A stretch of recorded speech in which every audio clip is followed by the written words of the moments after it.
Welcome to Breathe, Move, Rest. I'm Kimberlyn. I'm the owner and founder of Life's Work Yoga.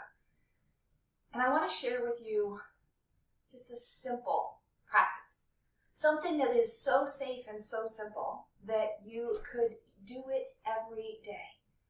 And not only could you do it every day, but in doing it every day, you will actually increase your strength, your stamina, your mobility, your sense of being alive and in alignment between your body, your heart and your mind, and the energy that it takes to live your life. Does it seem like a tall order? Maybe. And yet, it really is as simple as learning to take time for self-care and simply to breathe, move, and rest.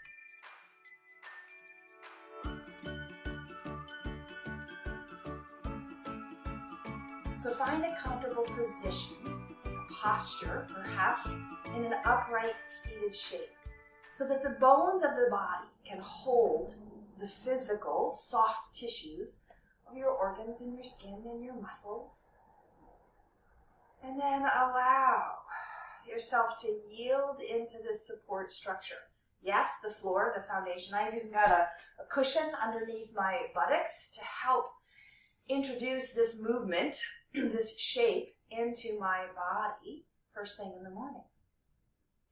Spreading across the chest allows the shoulder blades to soften down the back. Bringing the head in alignment, ears over shoulders, reduces the burden the back body has in holding.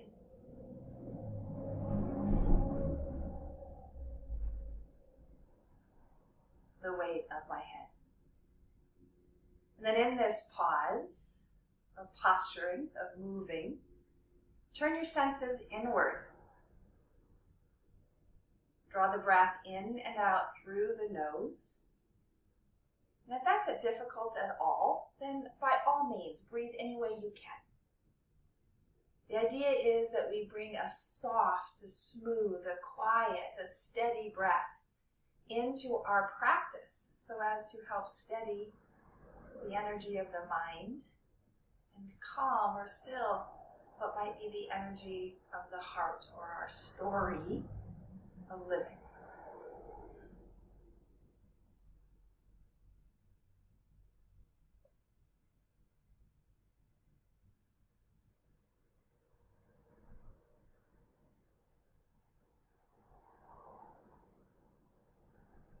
As the breath flow in and out becomes more familiar, more accessible, start to notice its rhythm, where it travels.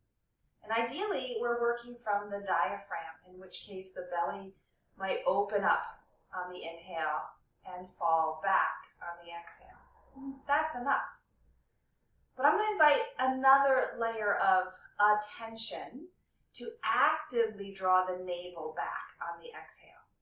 And then as we soften on the inhale, let the pelvic floor, let the belly open, let the shoulders soften. And on the exhale, once again, draw the navel back. Not so much a lifting of the pubic bone, right? That's the rectus abdominis. We want to tap into the internal girdle, the transverse abdominis, and the intercostal muscles of the ribs, right? These are the supporting muscles of the diaphragm that does the active work of breathing. So don't get too caught up in controlling. First, just notice, and then see if you can start to slide into the ease of the inhale, and then only then do you add the activation on the exhale. That activation pulling back the navel, hugging in the ribs, and lifting up from the exterior tissues of the pelvic floor. Whatever you can grab, just feel like you're pulling it in and up. But we only grab if we can also feel the letting go. All right, let's take about 5 or 6 more breaths, seeing whatever it is, feeling whatever it is, being with whatever is here for us to be with.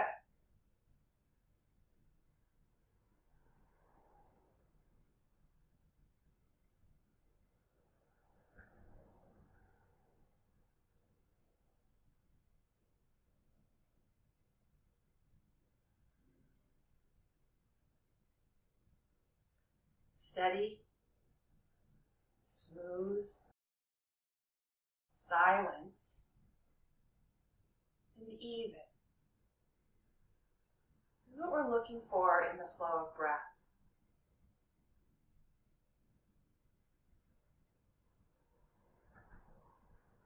But it's what we're looking for in any of our movements.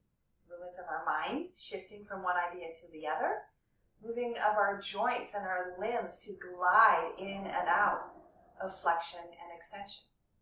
And then, of course, the movement of the breath. So let's release that mind attention to the breath. Continue to sustain that smooth and steady and even pace. This time as we add some movement of the arms. So open up wide on the inhale and come down through center on the exhale. We call this a sun breath. It's just trying to lubricate the wrists, the elbows, the shoulders, and even perhaps the back body. Maybe you feel it at the shoulder blades. If you add the head, you might feel it directly into the cervical spine of the neck and shoulders.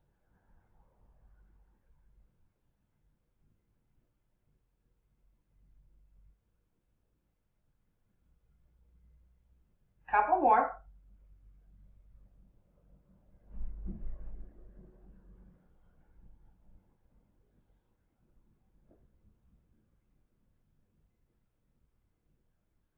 Good. Go ahead and release the hands as if they could touch the floor. They may or may not reach. That's okay, depending on how high you are sitting off the floor and how long your arms are. From here, just swivel the nose from right to left. The chin stays parallel to the floor. And you might start to feel this stretch come all the way down the front of the arm. Maybe to the elbow, maybe to the fingers.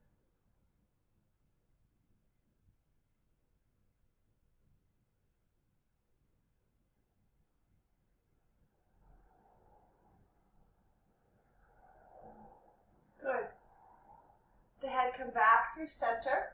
And now I want to bring the hands around to the back body. Maybe they just rest at the back of the bottom. Maybe they crisscross. Maybe you could even bring your hands together. It's not so much getting into the furthest reach. It's just getting a little bit of a different shift in the shoulders, because now we're going to seesaw the ear. And up and drop the ear. Now, what often happens when we add this weight behind us is we compensate by protruding the ribs forward and what I call sassing the ass, the backside, by getting a really exaggerated curve here, almost as if my arms are going to rest the top of the hips. Well, that's not helpful for most of us. So try to keep that core really strong as you tilt the ear. You're still lengthening up through the crown of the head. And this might be feeling like there's a lot of activation here.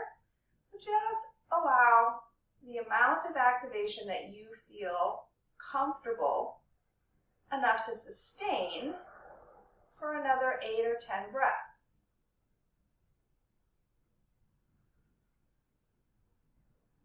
Are you breathing? Sometimes I get so concentrated on my movement that my breath stops. And I've been doing this a long time, and that still sometimes happens. So as soon as you notice if the breath has been interrupted or the breath has changed its pace in a way that's not helpful, just notice it and then begin again. Take 2 more of these side to side.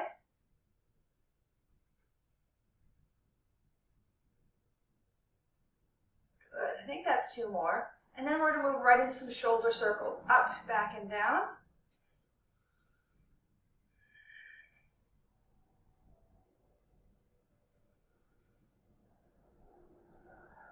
And then we'll take that into the alternation, up and over. Now, you could do this shoulder circle in both directions. But one of the things that I've found in my practice as a yoga therapist is that many of my clients and many of humans in the modern world live with the shoulders rounded forward. So we don't generally benefit a great deal from bringing the shoulders up and over. So I tend to focus on going back and down. And let that be that counter to the way in which we're always forward moving with our hands, collapsing or closing or reaching to the front. so that the back body gets longer and the front body gets shorter or more compact. So just notice, if you're taking those shoulders in alternation, that might move into a bit of a spiraling. Right? Maybe the elbows reach up and over.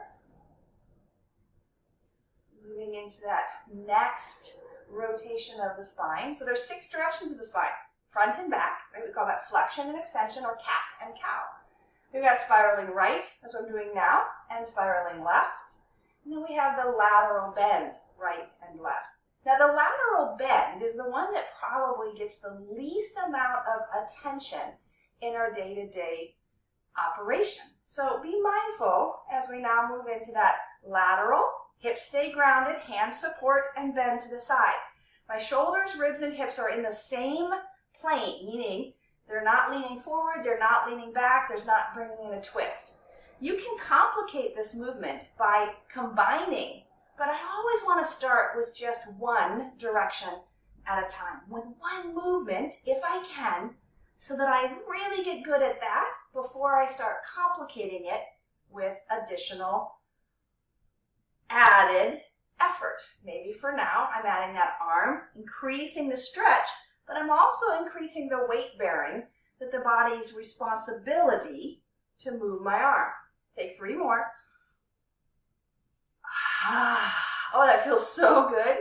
Now you might even notice that your arm swivels, right? So my hand starts with the back of the hand up, and about here it starts to pivot, and then I'm landing into that curve with the palm facing down. So I'm getting a swivel all the way up into my shoulder. Good, let's move that on over to the second side. Start gently, start small, check in on your breath as it helps to fuel this effort of movement. When the breath, when the body feel tandem, they feel like they're in agreement, you can add on. Maybe as you add on, you slow down the pace so as not to complicate and increase effort at the same time. Slowing it down is one way in which we can check in again to make sure we're not overdoing it. We're not just pushing through. We're mindfully waking up all of the parts of the body that are involved here. From the breath, the energetic level, to the physical level of the torso, the arm, and the mental level of how the mind perceives this movement. Let's take it up and over, back and forth from right to left. Now this is even more challenging to the mind and the body, but maybe not so much challenging in the sense that it's hard as it is just complicated, but relatively familiar. Therefore, it feels less threatening. Now I'm going to start to swivel my head down and up and down and up.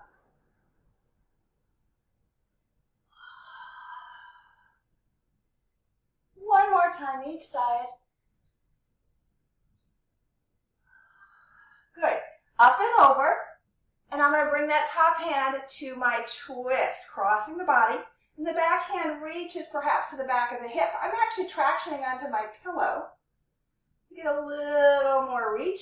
And then spin the arms. Again, we're getting a little more complicated. And thread it around. Inhale up. Exhale down as the belly empties of that breath. You might push with the hands, getting a little more rotation. Again, in and up. Down and over.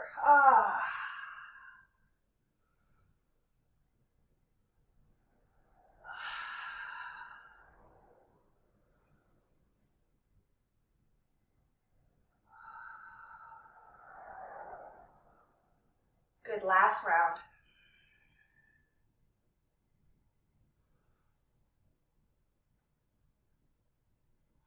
Both hands up. Reach to the crown of the head.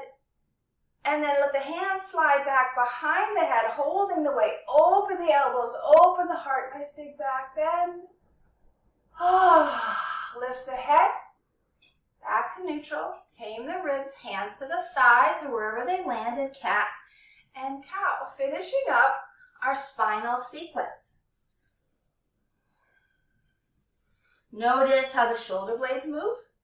Notice where the elbows point. Notice where the hands, maybe even noticing where the chin and the eyes land in this movement.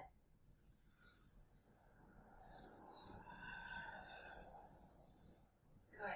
Adding on a little more work through the arms. The longer the arms, the more work of muscular effort is necessary to move that long, weighted arm. Now I'm crisscrossing in the opposite arm on top just to bring a little variation.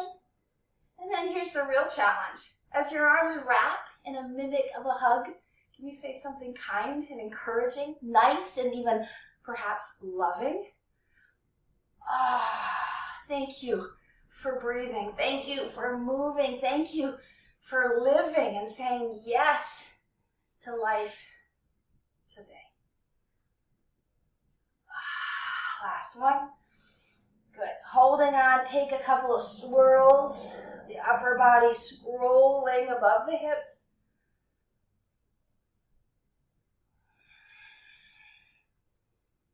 Good. Come to stillness. Now, notice which way you rolled. My left arm is on top and I went to the right first. Okay? Just notice.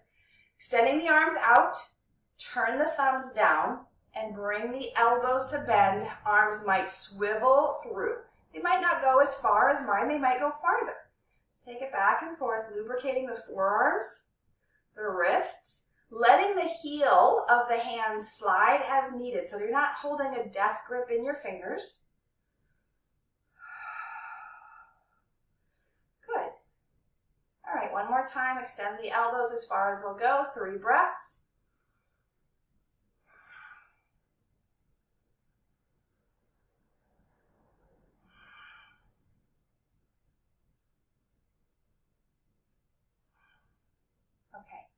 The arm that's on top, we're going to reverse it. So as you unwind, go ahead and shake that out. And the other arm right away on top, turn it down, interlace the fingers. And if you're super mindful, you might even reverse which thumb is on top, and then come right back into that swivel.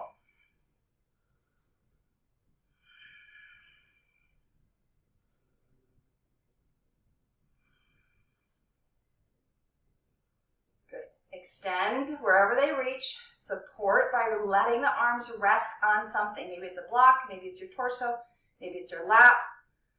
And breathe.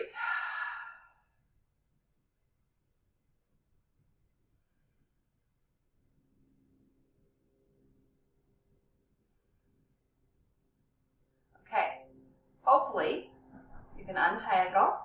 The arm that's on top is going to come right into that hug. So now it's the other side. So now just see if you can roll the opposite direction that you did before. And look at me, I think I went the wrong way, so I'm going to go the other way. I actually can't tell. Isn't that interesting? Sometimes I can tell straight away that I already did that roll, in which case I can just reverse it. If you can't tell, it might just be because you're a little unbalanced already. So just feel in. Maybe you go back and forth like I am, right? I always kind of give myself a little bit of a break here that I'll notice if I'm so imbalanced that I'm walking in a circle instead of walking down the street like I want to go, in which case then I'll do the opposite and find the rebalancing from there. But don't get too uptight about making sure that everything is even right and left, because the truth of the matter is we aren't even, right? Our right side is different than our left side. Whether it's the way we function, I'm right side dominant, or it's the way we're structured in that our heart is left of center and our liver is right of center. These things cause our body to make do and find center from its autonomic system, from its internal wisdom. Let's go ahead and bring the legs around to the front. Right? Support from the back side with the hands and let the knees rock from side to side. Bringing in some lubrication of the hip joint. That's where the thigh comes into the hip socket. But also the SI joint, the sacroiliac joint, where the hips come together on the back. And we don't talk about it very much, but we're actually lubricating from the front of the pelvis as well, because those bones have fused together. So we're getting a little bit of a tug and compression into the pubic symphysis joint, where the pubic bones come together on the front of the body. Now, for most of us, that's not a big deal, but for some, especially post-delivery, you can get some pain into that soft tissue cushion between the pubic bones. So if that's happening, be sure that you don't just accept it for what it is. There are ways in which we can improve the alignment in the pelvis. All right, so now that the knees fall to one side, bring one arm around and reach, maybe even extending the leg. Good, come back through center. This time as you plant the hands and plant the feet, lift the heart, pressing down through the hands and the feet. Stretch through the toes. Soften and rock to the second side. Knees fall, arm swivels, arm and leg reaches. Good. Back to face the knees. Hands plant. Fingers could be towards the body. They could be out like flickers, or you can even point them back. I like them pointing towards. Again, lift just the heart, or press into the feet and lift the hips up. Oh, reverse table. Feel that buttock squeeze. Feel the knees reaching forward, the inner thighs holding on. And then release. Take it again. Side sway. Reach around. This time, maybe you lift the hips. Again, arcing that mid-body. Come back through center. Reverse table or just that Anahata heart lift.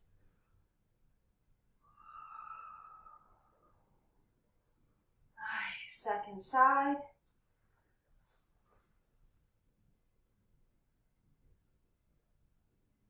Well done. So come back to face forward. Make it comfortable. You can even recline. We're going to cross one leg over the other. So we're going to free up the weight on the top leg so we can circle and scroll, roll through the ankle. Reverse the roll. And then kind of seesaw, kind of windshield wiper. The ankle is going to tilt and wave. And then coming back into some flexion and point, maybe curling the toes.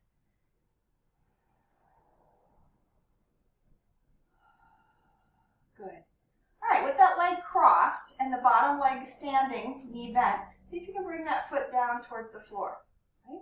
Opposite hand reaches across the knee and turn away. Just a little bit of a different angle of stretch in the buttocks in the back.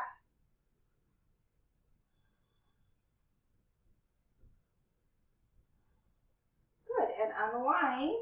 First the torso, find support. Brace through the belly and lift, exhale up. Let's go ahead and kick that loose leg, that top leg, up and down. Good. And we'll reverse to the second side. So just start right again with that kicking, up and down.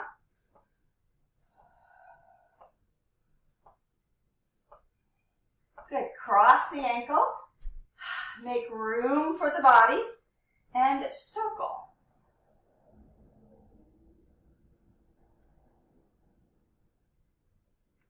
Reverse your circle. And then kind of that seesaw sway, ankle tilt. See if you can reach the little toe and then the inside, underside of the big toe from side to side, zigzagging. And then you finally move to the flexion and the point where the toes come up. This is called dorsal flexion. And then point the toes. That's called plantar flexion or pointing. I know it's kind of confusing. It's just the anatomical muscular engagement. So anything on top, right, we call that the anterior. And then on the bottom, that's called the plantar, right? So plantar fasciitis, that's just foot pain, specifically foot pain in the bottom or the sole of the foot. Okay. All right, let's go ahead and drop that foot over. See if you can land it to the earth and then opening up that twist. Use the hand for some leverage on that knee and breathe.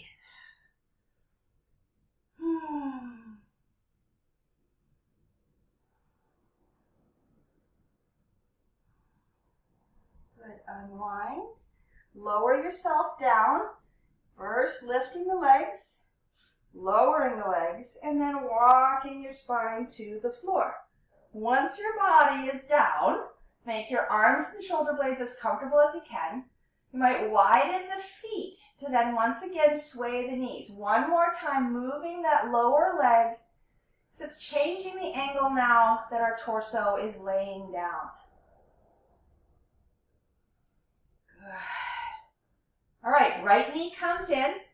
Use your hands to hold the knee and extend the left leg perhaps a little longer. You can open and close that right knee. I like to keep my hand on the leg. If your hand doesn't reach, then you can use a strap to help manage the weight.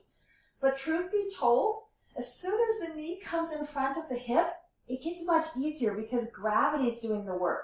When my knee's above my hip, my muscles of the abdominals and my back, my hip flexors are doing the work. So give yourself a break. If your leg doesn't come in as far as mine, your job is harder than mine.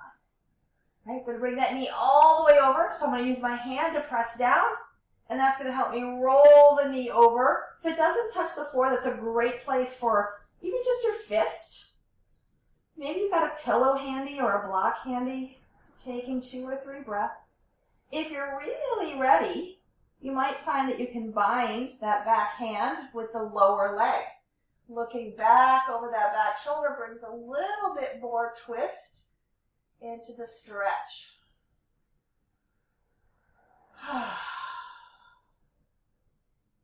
Good. Release. Come all the way over onto your side. Then hug the knee in. This is going to be kinder to your low back. Draw the second leg in into a happy baby. So again, same concept as we had one knee in. The more that the weight stacks above, then the more the weight that's going to pull that traction into the lumbar spine. So less weight, keep your feet low. More weight or more stretch and compression, bring your feet above you. Rock or sway or swivel. Some of you might even extend and bend the knees.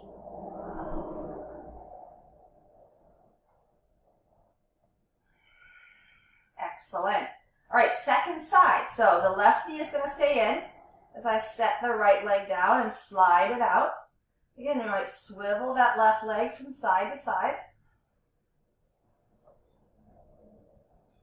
And then using the left hand for a little bit of a downward press, bring that left knee over. Feel free to swivel the hips, bind hand and foot, roll the head away, or just find a little space for breath in this heavy resting shape.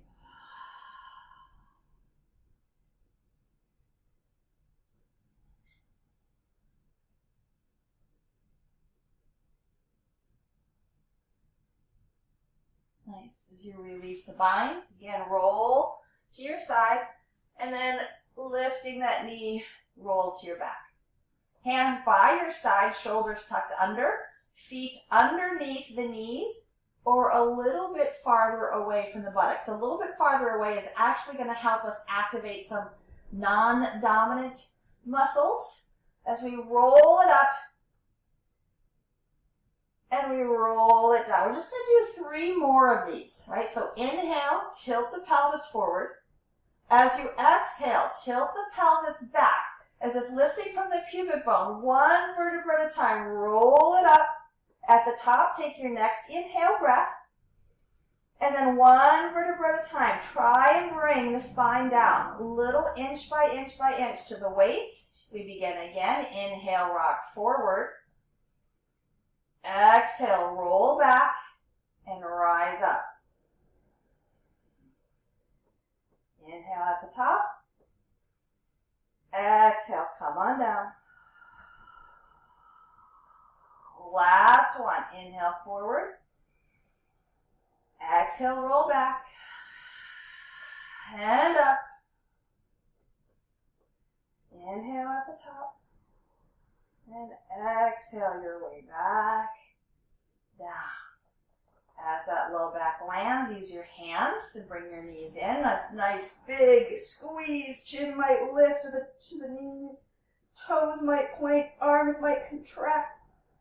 And then set it all down. Extend out long, reaching from hand to foot. Crisscrossing the center body. You might flex. You might squeeze into fists.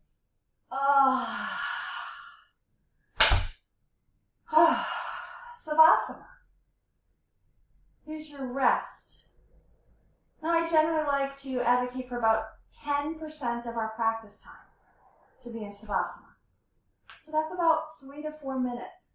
And if you can spare that, do that.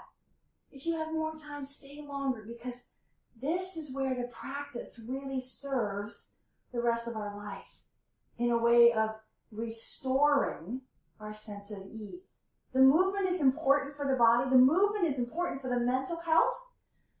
But the rest is so vital for our sense of grace and balance, ease, and inspiration to do it again tomorrow. So let yourself pause. Maybe the eyes rest, the shoulder blades hang heavy. And if there's any reason that this shape is not comfortable for you, then it's more important to find comfort, support, and compassion than it is to make the perfect pose according to any textbook or fashion magazine. Linger in that shape as long as you can allow yourself to rest. You might focus the body in yielding. You might focus the mind to follow the breath. You might let every bit of effort and attention fall away to just be.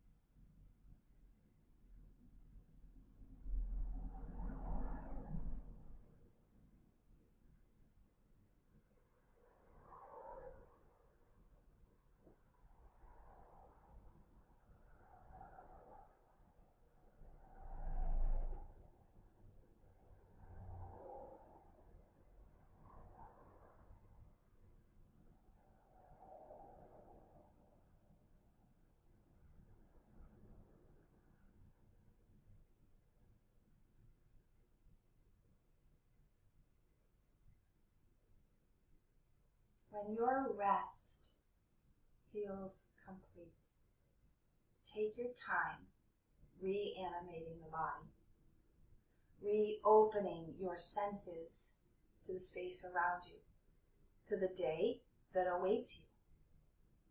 Take your time to connect, to check in on how you are feeling, both physically and emotionally. Receive my blessing, my metta prayer for you, just as you are. And then when you're ready to resume your day, consider what you will share with the world today. It might be something as simple as showing up, or maybe you share a smile, a gift of your skills, a gift of your attention. Whatever it is, please know that you matter and that showing up is a gift that you give the world and yourself. Thanks for showing up to practice with me today. May you breathe deeply, move freely, labor lovingly, and live vibrantly. Namaste. I hope to see you again tomorrow. To breathe, to move, and to rest. Take care.